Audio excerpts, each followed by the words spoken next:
Olá, o meu nome é Tiago Brito Pereira, sou tarólogo e terapeuta espiritual e estas são as contas do meu rosário. Neste primeiro episódio vamos falar da relação entre amor e egoísmo. Será possível uma pessoa egoísta dar amor ou são estes dois comportamentos rivais sem qualquer compatibilidade entre eles? Na realidade, o amor é um processo antagonicamente egoísta. Eu apenas consigo dar amor de forma saudável, constante e cada vez mais forte, com mais intensidade, se eu receber em troca aquilo que eu preciso dos demais. Portanto, não é um processo que seja incondicional. É um processo, uma troca energética em que eu também tenho de receber. Mas vamos saber mais. O amor é, como sabeis, uma energia. E, tal como todas as formas de energia, tem de ser alimentada e tem de ser alimentada de uma forma saudável. Neste caso, o amor é uma energia bidirecional. O amor não deve ser incondicional. O amor incondicional não é um amor saudável. Muitas vezes ouço dizer que se ama de forma incondicional. Isso não é saudável, nem para quem está a dar, nem para quem está a receber amor.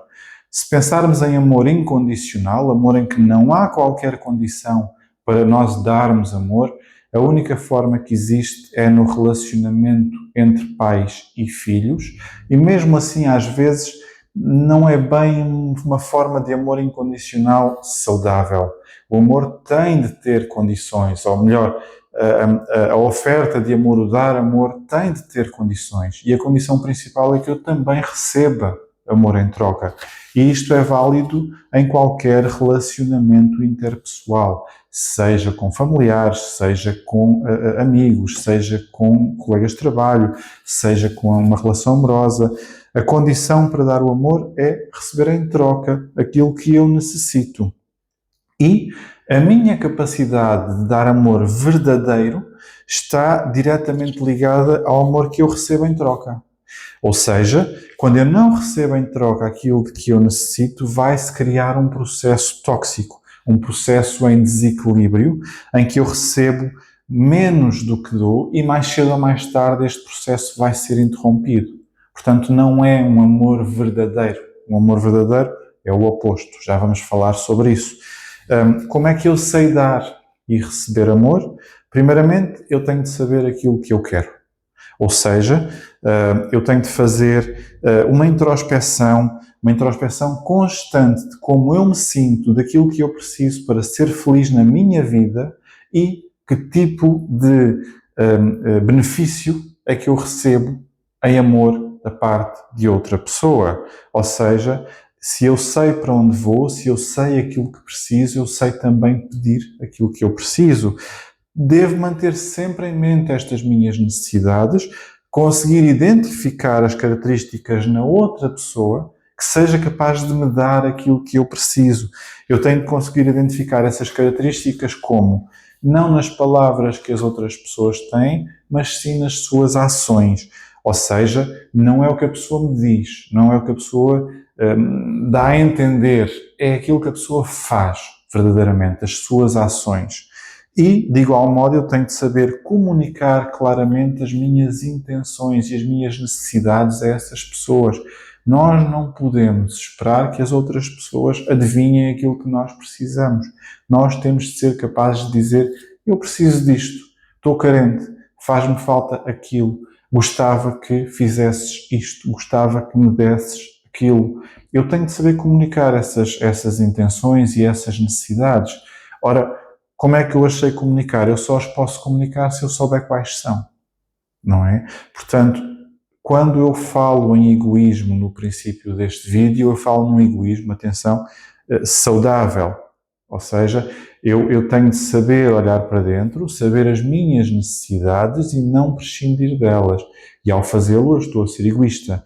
Não num mau sentido, mas sim num sentido saudável, num sentido de crescimento pessoal e desenvolvimento pessoal. Por outro lado, eu também tenho de saber identificar as necessidades dos outros. Como eu disse, o amor é uma energia bidirecional. Então, eu tenho de saber exigir, mas também tenho de saber devolver amor. E as necessidades dos outros muitas vezes são diferentes das minhas. O que significa que eu posso ter necessidades específicas que preciso que sejam satisfeitas por outras pessoas, mas as pessoas de quem eu recebo esse amor têm necessidades que serão diferentes e eu tenho de saber quais são para poder retribuir. Como é que eu sei quais são? Perguntando, estando atento aos detalhes. Portanto, mais uma vez, eu não tenho de adivinhar as necessidades dos outros, eu tenho de perceber nos detalhes, na interação com os outros, quais são as suas necessidades e, se tiver dúvidas, perguntar. E depois tenho de saber dar ao outro aquilo que o outro precisa. Atenção que tanto o processo de exigir aquilo que eu quero como o processo de dar aquilo que o outro precisa tem limites. Eu não posso exigir aos outros coisas que eles não querem dar-me ou não são capazes de me dar, e também eu não devo dar aos outros aquilo que eu não quero dar ou não sou capaz de dar, porque senão, uma vez mais, entramos numa relação tóxica em que eu vou prejudicar o meu bem-estar físico ou emocional, ou vou prejudicar o bem-estar de outra pessoa, físico ou emocional, e esse processo deixa de ser saudável, passa a se tornar um processo de troca energética tóxica. Portanto, esta troca tem de ser voluntária, tem de ser de coração, não pode ser exigida. Ora, quando isto é feito de forma equilibrada, de forma saudável, o amor é uma energia extremamente forte que se torna blindada à interferência de terceiros, seja uma interferência energética, uma interferência por manipulação, por mentiras, por intrigas, coisas do género. O amor é inquebrável se for saudável. Não dar e receber amor desta maneira vai abrir rachas, entre aspas, nesta troca energética, que por sua vez a torna mais vulnerável à interferência de terceiros. Isto é muito específico numa relação amorosa. Há um episódio do podcast que eu gravei dos encontros espirituais, vou deixar o link também aqui na descrição, que falamos precisamente como fortalecer uma relação amorosa, como fortalecer um casamento, um namoro, o que seja, de maneira a que não haja interferência de terceiros e manter a minha sanidade mental e o meu crescimento pessoal e o meu crescimento espiritual. Um outro exemplo da relação entre o amor e o egoísmo saudável prende-se precisamente com o processo de cultivarmos o meu eu interior, antes de nos podermos dar aos demais. Desta forma, eu vou evitar procurar no outro aquilo que sinto falta em mim. Ou seja, a minha felicidade não pode depender de terceiros. Eu não posso esperar que pessoas de fora me deem coisas que me façam feliz se eu não as tiver já dentro de mim. A felicidade interna tem de existir com ou sem relacionamento amoroso. Esta felicidade vem de dentro. Os outros, o que deverão dar é acrescentar aquilo que já existe em mim. Se eu disser assim, eu seria feliz se conhecesse alguém que me levasse a jantar fora, mas se calhar não sou capaz de o fazer sozinho. Ora, isto significa o quê? Eu serei feliz se conhecer alguém que me leva a jantar fora, mas se essa pessoa que eu conhecer deixar-me levar a jantar fora, eu torno-me infeliz porque não consigo ir sozinho jantar fora. Isto é um exemplo muito básico, mas é um exemplo que pode ser depois transportado para outros aspectos das nossas relações. Eu tenho de ser feliz com as ações dentro de mim e a pessoa que vem dar-me amor tem de acrescentar mais felicidade a essas ações, tem de saber dar-me mais, mas se não tiver de outras pessoas aquilo que eu preciso, eu também já tenho de conseguir ser feliz por mim próprio. Portanto, o amor, quando falamos no eu interior e cultivar o eu interior, é desenvolver esta relação de amor próprio que depois é acrescentada por terceiros. Ainda, saber o que nós queremos receber dos demais, ou seja, saber o que eu preciso que os outros me deem, vai-me proteger de pessoas manipuladoras, pessoas dominadoras, pessoas que me venham tentar controlar, oferecendo-me algo que eu sinto que preciso, mas não consigo ter dentro de mim, ou oferecendo-me algo que na realidade me vai prejudicar. Portanto, pessoas narcisistas, eu sei que é um termo que está muito batido e que está a ser usado em demasia e por vezes em vão, mas pessoas narcisistas, pessoas controladoras, possessivas, vão aproveitar-se de quem não sabe aquilo que quer e aquilo que sente dentro delas. Portanto, cultivar o eu interior também me vai ajudar a saber receber apenas aquilo que eu preciso e saber impor limites, impor fronteiras àquilo que eu não preciso. Portanto, eu consigo afastar pessoas mal intencionadas se eu souber quem sou e aquilo que quero. Existe depois, naturalmente, uma forma de egoísmo não saudável.